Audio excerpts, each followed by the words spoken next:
Hey friends, Kim McCann, program developer at Conner Prairie, and I am so excited to tell you that on July 11th, 18th, and 25th, that's the final 3 Saturdays of July, Conner Prairie is inviting guests to explore historical cooking. That means across the grounds you're going to be able to learn a little more in depth about how people cooked, how they ate, how they got their food, and how they kept it when there were no refrigerators. Now, you may think that you don't know very much about historic cooking, but I bet you didn't realize that you probably do a lot of historical cooking in your home. Every single time that you make a recipe, a family recipe that's been handed down, whether you learned it from your mom or your dad or your grandma or your aunt, that's historical cooking. Today I'm going to share with you a family recipe that my dad used to make for us called Swiss steak. It has absolutely nothing to do with Switzerland. And I haven't made it in probably 20 years, but I'm fairly certain that I'll still enjoy it, and I hope you do too. Honestly, the ingredients for this recipe could not be simpler. This is all it takes, and I'm not going to apologize for a single thing that you see in front of you. What we have is some flour that's been seasoned with salt and pepper, Worcestershire sauce, Worcestershire sauce, however you'd like to say that, tomato ketchup, instant potatoes, because that's the kind that my mom likes, some onions, some bottom round steak or round roast, and some butter. So here we have our bottom round roast. What we're going to do is we're just going to slice that in thick pieces, about 1 inch thick, so that we have individual steaks here. So it doesn't take a lot, but you can see in the meat all of that connective tissue, which can make meat very, very tough. But if you slow cook it, what actually happens is that connective tissue breaks down and imparts really nice flavor and tenderness to the meat. Once you do have everything cut, you're going to go ahead and Swiss it. So if it isn't Swiss, why is it called Swiss steak? Well, Swiss or to Swiss is actually a cooking term as well. And basically what it means is a treatment for meat that is tough or not as desirable as a tender cut of meat. So through the process of Swissing, you either pound or cut the meat and then braise it. So a hot pan with a quick seal on the outside, and then later reintroduce that seared meat to some sort of sauce. And that's exactly what we're going to do with this bottom roast, and we're going to end up with really fork tender meat. I hope that's the plan. For my dad, he would just take the knife, the sharp edge here, and so not cutting into it very far, but just, if you can see, just some real small little cuts there. You want to use an even pressure, and you don't want to use too much weight because you don't want to cut your steak up into pieces that are then going to fall apart.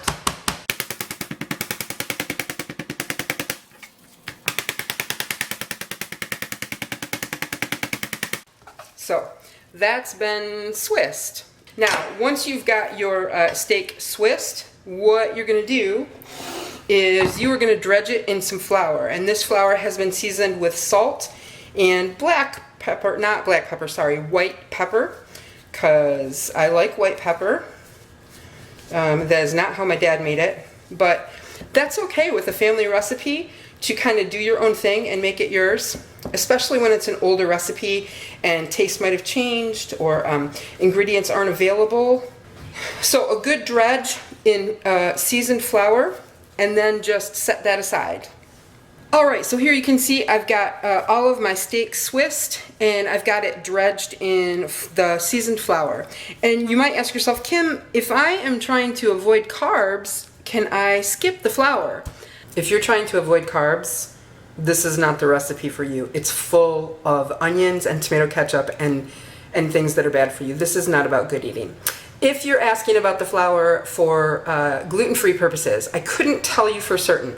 The flour does serve a purpose of helping to thicken the gravy, and also put a little bit of a coating on the steak. So if you've had success with other types of flours before, tapioca flour or potato flour or something like that, then by all means use that. So what I've got here is I've got about 2 tablespoons of butter that I am melting in a cast iron skillet over medium-high.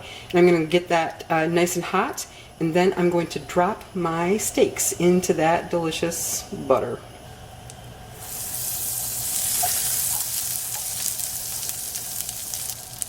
Some people prefer a babbling brook, the cooing and laughter of a baby. Butter in a cast iron skillet does it for me.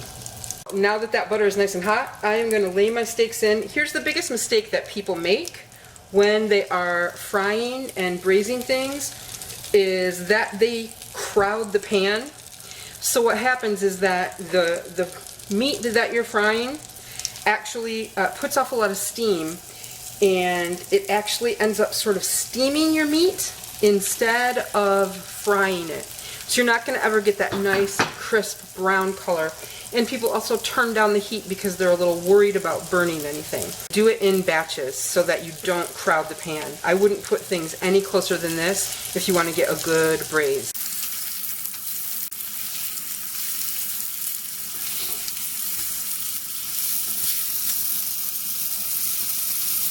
So you can see you've got some nice color there, and that's exactly what you want. You could even go a little bit darker, but that will suffice.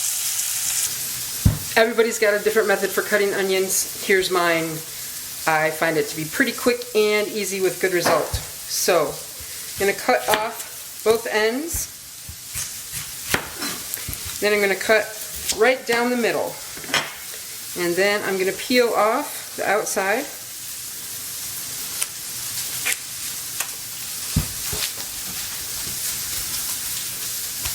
For this recipe, you want to have some body left in your onions, or at least I do. I like onions.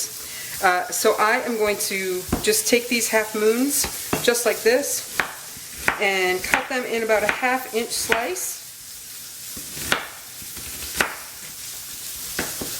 Usually end up flipping these on the side when I get toward the end so that it's more stable. And there we go. I'm using a Vidalia onion. I'm using 2 Vidalia onions actually, and I like onions, so I think that'll work out well. So we're back in the same pan that we just took the meat out of. It's still super smoking hot. I actually turned it off for a second just so that nothing that was left in the pan would burn. So I'm going to put that back up to high. And we're not going to rinse it out, we're not going to wipe it out, we're not going to do anything to it except add an obscene amount of butter. And all that good flour and the meat juice and everything that's left in the bottom of that pan is going to get soaked up. It's going to get loosened by that butter, and then in turn it's going to get turned into our gravy afterwards. Wow, that actually was quite a bit of butter. I might take some of that out.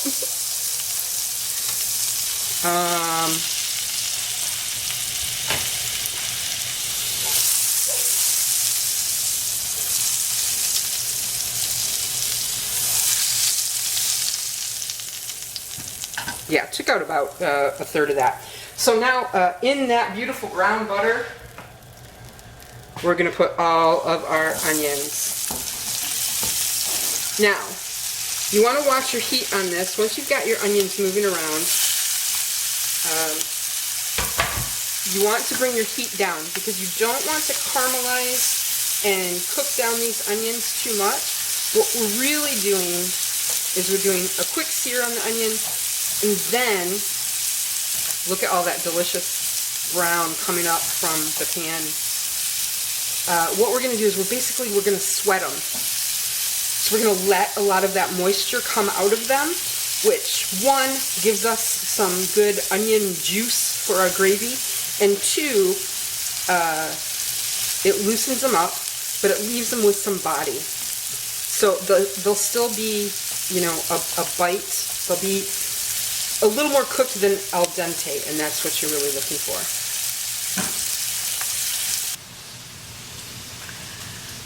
So listen, I know I said at the beginning I wasn't going to apologize for this recipe. This is me apologizing. First of all, because this recipe has no measurements. Like many home cooks, my dad didn't cook with measuring, and he was a fantastic cook.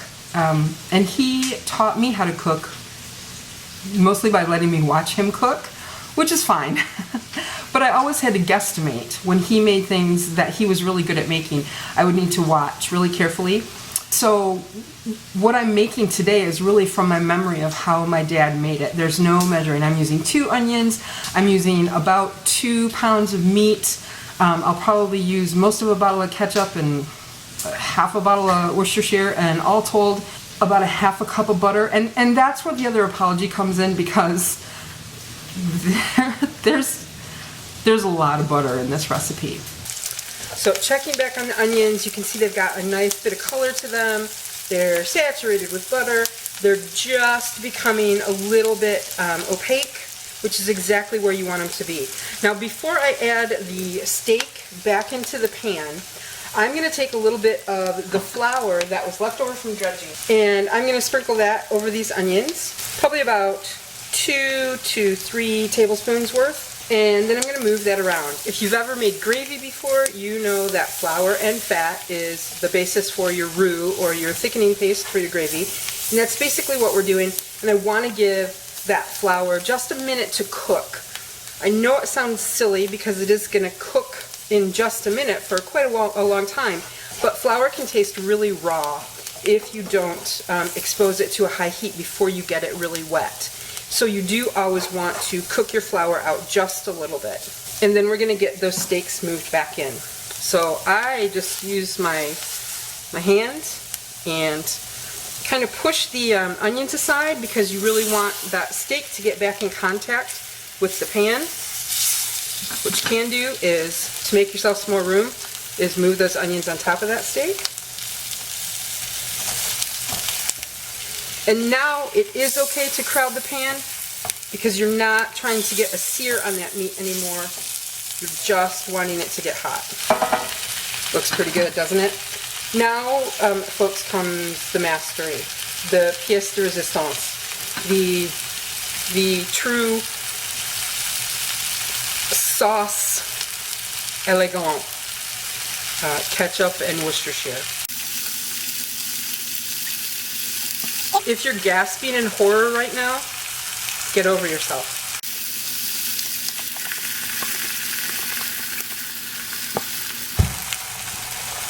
All right, that's about half a bottle, and now comes the Worcestershire.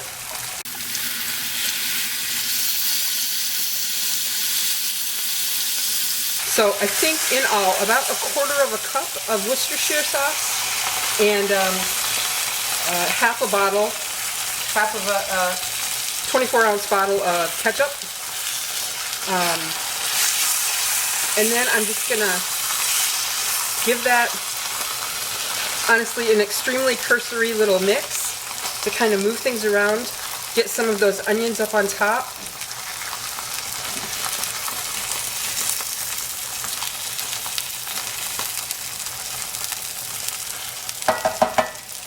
I wasn't raised to waste, so there's the rest of that butter.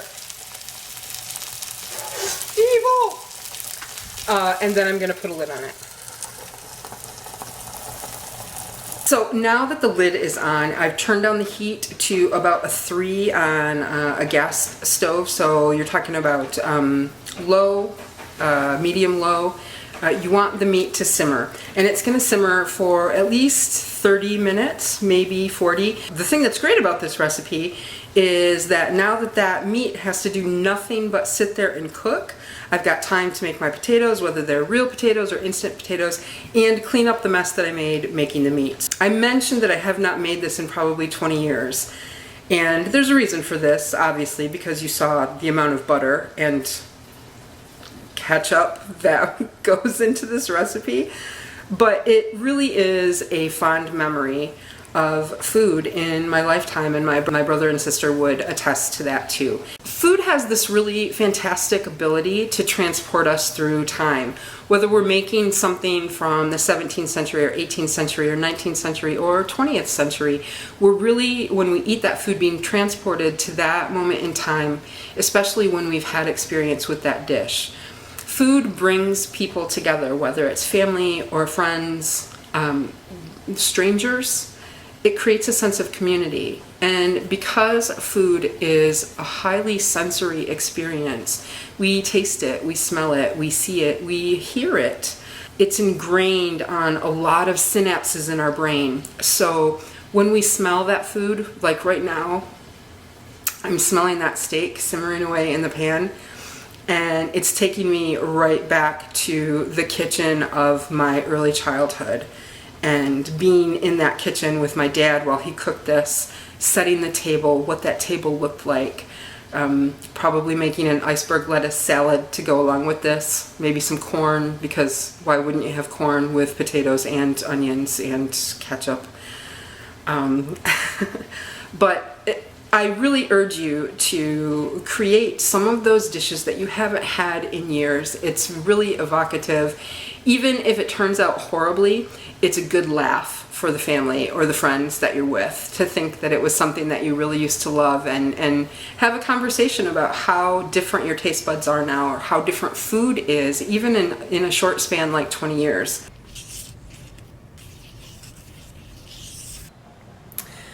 So it's been about 45 minutes since we put that lid on, and just lifted it up to stir and reposition things a couple times. That's it, keeping it on that low heat. And I am going to check how my Swiss steak is doing right now. I'm pretty excited. Oh man, look at that. Can let that steam clear off the camera lens, and there is bubbling away in all its greasy, beefy, ketchupy, oniony goodness. I'm pretty excited. It smells like I remember, and I'm gonna just take a fork, and it's not quite fork tender, but I'll tell you what, I'm pretty impatient, but I'm gonna fix up a plate. All right, well, here it is, and I'm gonna tell you that I got it plated up, and with the plate on the counter, I used a fork and was able to fork cut it, so good me. You can see that gravy got really thick, and the onions, I'm very excited. You're gonna get a little of that fake potato.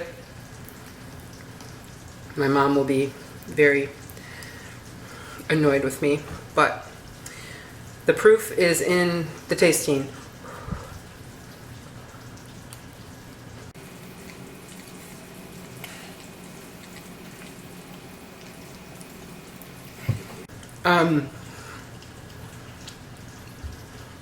I'm laughing because I'm actually getting a little bit emotional, because it tastes like my dad's Swiss steak.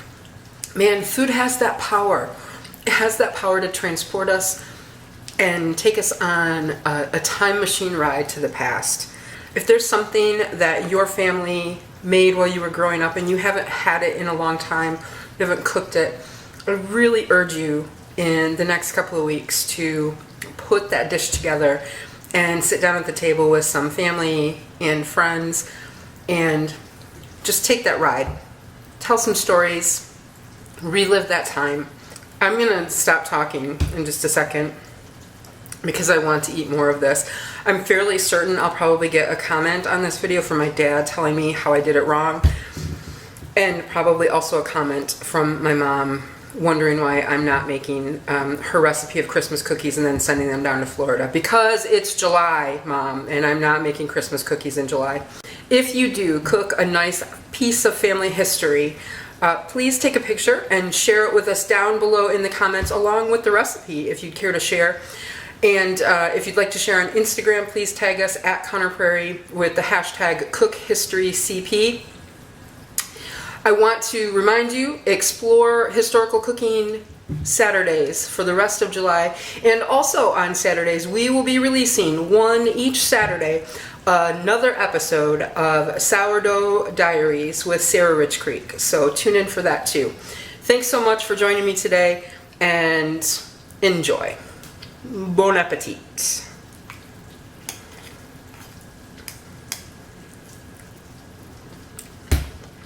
It's really good, guys. It's really good. I just realized that as I'm filming this, the sun is setting behind trees outside, which are casting crazy psychedelic shadows across my face. If you watched any of my videos during quarantine, you've come to expect perfection.